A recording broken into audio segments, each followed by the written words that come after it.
my channel. Today I'm obviously not doing an aerial tutorial. Today it's going to be more of a little bit of a rant, but I think it's a really important subject and one that we need to talk about as artists and performers. And I'm also in the woods. I'm still in Chamonix. I'm finishing up my contract here. I've got about 2 weeks left. And this was the quietest place that I could find to film today, so welcome to the forest.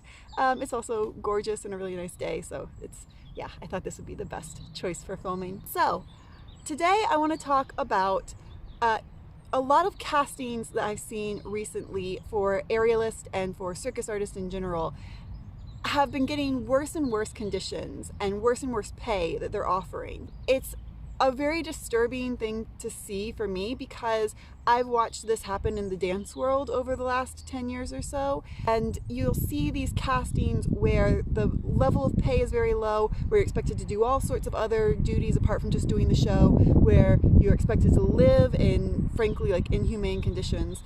And with the dance world, as these castings have started to come up more and more, you get people who will take them. And the producers, the corporate people who are in charge of the money side of things on these shows are happy to book someone who is maybe not as talented and is willing to take these conditions more so than they're willing to book someone who is a bit more expensive or stands up for what's correct and what should be offered to artists, but is a bit more expensive. So I want to talk about some of these particularly crappy castings I've seen lately, especially one in particular that I saw a few days ago that really just kind of set me off to the point where I actually said something in reply to it, which I don't normally do. I try not to get into Facebook drama, but this one was so bad. I was shocked at it.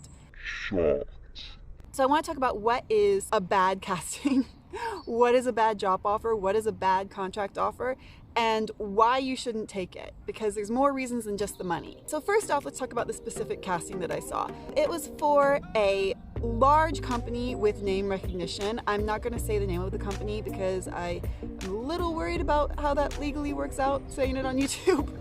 But it was a large company that has cruise ships and resorts, is one that's name you would probably recognize. It was for a resort, I believe in Egypt. They didn't say specifically where the resort was, but there were certain sort of context clues that made me believe it might be Egypt or a similar type of country that's a little bit poorer and sort of relies on these tourist results for a lot of jobs and income. The basic conditions were, first off, this was the thing that set me off to begin with. For an aerial artist to do 6 shows every 2 weeks, so 1 show every other day, $925, that's US dollars, not euros, not pounds, per month. That is unreasonably low. $925 is not enough to pay your rent if you're living in a place like New York, London, Paris, which as an artist, most of us have to live in those kind of big cities to be able to find work and do jobs. So for example, if I was paying sort of a standard rent in Paris is around $800 to $900 a month if you have a very, like a small studio kind of apartment. That is a low rent. Many apartments are much more expensive. If I was living in Paris and I wanted to take this job, I would literally have to put my entire pay towards keeping my apartment in Paris, or else find a subletter, in which many cases can lead to, a big mess with subletters. It's a bit of a mess sometimes. But first off, that's ridiculous.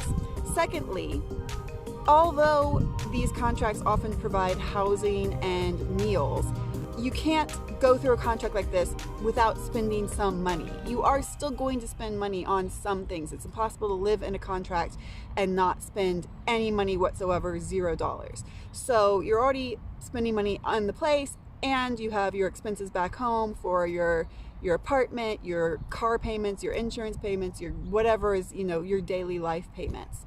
Also, apart from the financial aspect of you have to pay for things and I have to find a way to make enough money to pay for these things, it is just kind of insulting to offer $925 a month for something that you've had to train years of your life, multiple times a week. For me, to keep up my level of aerial, I have to train minimum 4 days a week. Three days would be a very big push, but 3 to 4 days a week is my absolute minimum. So if I've spent 3 or 4 hours a day training 3 to 4 days a week for the last, for me, 9 years or so, and you're expecting me to take all of that time, all of the money I've paid to train, all of the pain and difficulty for my body, that I'm wearing my body down doing this, is not an easy job, and you want to reimburse me for that with $925. It's very insulting. I'm not gonna lie. It is not okay. Also, when you're off at a resort like this, you can't make other money. If you were doing a show in the city where you live, or in a city where there would be other, things going on, maybe you can teach classes. Here in Chamonix, I teach a private class to a private student once a week or so. If you're off at a resort in the middle of nowhere, there is no opportunity to make other money. So you really are stuck with that $925 a month. It's made me so angry I can't speak anymore. Secondly, with the conditions of this contract, you are asked to, I think the way they phrased it was, must be excited to teach 2 to 3 exercise or fitness classes per day. So in addition to the show, where you have to come with your own choreography, with your own apparatus, and do an aerial act, you are also teaching 2 to 3 classes a day for, again, $925 a month. So first off, that's pretty much your whole day gone there. If you've got 2 or 3 classes and a show, you're not doing anything else that day.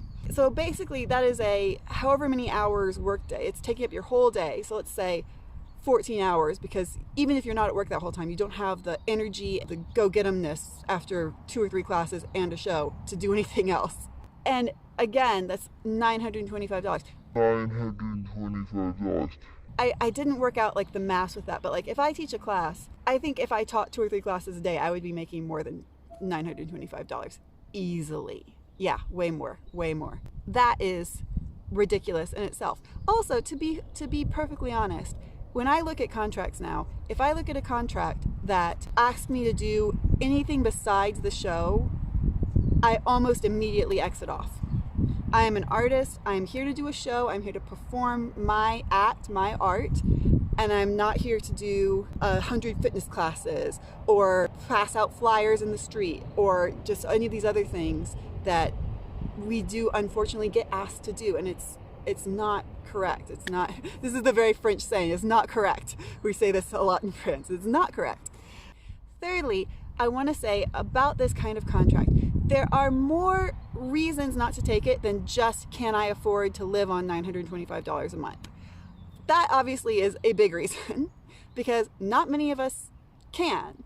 But another big reason not to take a contract like this is because when you have a company, especially a big, well-known company that is offering you these kinds of conditions, it tells you what they're going to treat you like at the contract. So I can tell you, right from jump, if I see a company that's offering me a low salary, extra duties, it did not say this specifically in the casting, but I'm going to assume a shared bedroom, because every single time you see a casting like this, it's a you must live and share a bedroom with someone situation, which is a whole nother pet peeve of mine that we can get into another time.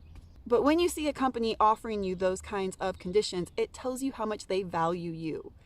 And what that tells me is that they don't value me at all. So they're not going to see any problem in, come up with a new act just for this one event. I worked for a company recently where there were a bunch of rehearsals for an event that never ever happened. They've basically wasted everyone's time for having the rehearsals for something that just wasn't going to happen. Or, can you just teach another extra few classes? Can you go and stand and watch the passengers, embark from the cruise ship? Can you do this? Can you do this? It's a red flag of how well you're going to be treated and how poorly you're going to be treated. And the level of stress you're going to have wondering what the next thing they're going to come up for you to have to do is. That is a big deal in any contract, because if you feel like you can't trust the management to be respectful of you and to be reasonable in their request for your work, It is very, very, very stressful. You're always on the contract wondering, will I get a phone call this morning saying that, oops, you have to go and do this right now, and your whole day that you had planned you can't do because you have to go and do this extra work that we've thought of you the last few months? Or do I have to clean the dressing room? Do I have to clean the showers? I've been asked to clean showers on a contract, which absolutely not. That is a hard no. I did not spend 30 years of my life training in dance and in aerial to clean showers. Like, that's asking me to do something that's not in my contract, which is your best friend when you're off doing a job. Let me just say, being strict about what is in your contract and what is not, and feeling free to say, I'm sorry, this is not in my contract, I'm not going to do it, is your best friend, because there is no way to argue with that. And the contract is an agreement that both parties signed before the work started as to what the work was. Read your contract, be okay with asking to change things in your contract, and then be okay with standing up for yourself using your contract once the job has started. That is something that I wish I had known when I started doing professional jobs at the age of 17. That definitely would have been a game changer in many situations. And the other more like broad reason that we should not be accepting these contracts is that we're all in this together as artists, you guys. Like, everyone. If it's your first aerial class versus if you've been performing professionally for 15 or 20 years, we are all one community. We're all in this together. And if someone takes this job, it shows the producers, sort of like I was saying earlier, that they can find somebody who will take this job. And they don't really care if that person's not doing a great job or if that person's, not the most trained. They just are happy to have anyone who will do the job. And that means next time they're looking for artists, they're going to offer the same conditions again and try to get someone to take those same conditions again. So each time one of these jobs gets accepted, it hurts our community as a whole because it brings down the standard of what people think they can offer us. And unfortunately with the dance world, this has happened a lot. I see so many contracts now that are under €1,000 a month in pay, that are shared 2, 3, or 4 people to a bedroom, that are, you have to do also this day duty and also this class and also this teaching and also this other thing. And they're basically asking you to work 24 hours a day while you're there. Contracts that have no day off. Contracts that go 3 or 4 months with literally no day off, not even one. And unfortunately with the dance world, that trend has just exploded, and you see so many jobs that are like this. There is no appreciation for the fact that dancers have trained their whole lives to reach a professional level where they can take these jobs. And it scares me that the aerial world might be following that. If these kind of jobs keep popping up for aerialists, it's going to be a huge problem for everyone in our community. So even if you are in a place where you're thinking, oh, I just got to get a job, I just got to take whatever comes along, I really need a job. I've been there. I know that feeling. It's a bad feeling. You get really squirrely and just kind of desperate to take whatever comes along. But if you think to yourself, I'm just going to take this kind of job just one time, get some money, I'll make it through, I'll buckle down and get through it, and then I won't take this kind of job again. You're setting yourself up to have to take that kind of job again, and everyone else, because that's what's going to become more and more the norm instead of the exception.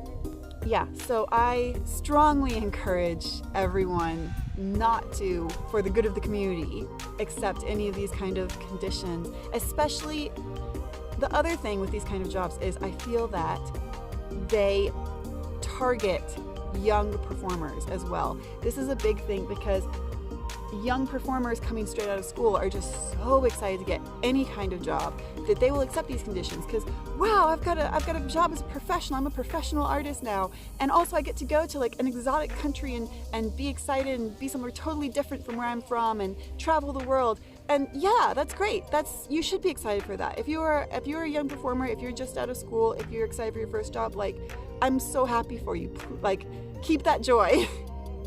But keep it until you find a job that will treat you right, because you deserve to be treated right. Even if this is your first job, you deserve to be treated right. Everyone deserves to be treated right. and to be respected and to be properly paid and properly appreciated in their job. It is a basic level of respect for artists, and it should be universal. Unfortunately, it's not. But if we stand up together and fight for what is right for us, then hopefully we can make it a bit better. Anyway, this has been the rant from the woods. I've probably scared some birds. I think they think that I'm crazy. They're watching me over there. And I'd really like to have a nice discussion in the comments about this topic, because I'm really curious about how other people think about this. So if you have some thoughts about this, or if you have some previous experiences with a bad contract, or a time that you were offered conditions like this that were below the standard, let's talk about it in the comments. I'd really like to have a nice discussion there.